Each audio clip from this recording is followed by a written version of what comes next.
Hey mga kamami, ito na naman po ang aming baby, si Baby Brian. Ayan po, inorderan ko po siya ng playpen.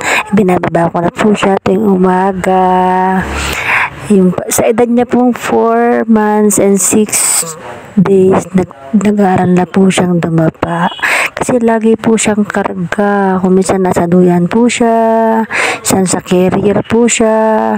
Kaya mas maganda po pala ganyan. Lagi po natin siyang bibigyan ng time para makapagdapa siyang mag-isa. Yan, makagulong-gulong siya. Basta malambot lang yung hinihigan niya. Ayan po, nakayanan na po niyang dumapa. Kaya, yun po, masaya-masaya po siya, nakadapa siya. Siyempre kami rin. Thank you for watching.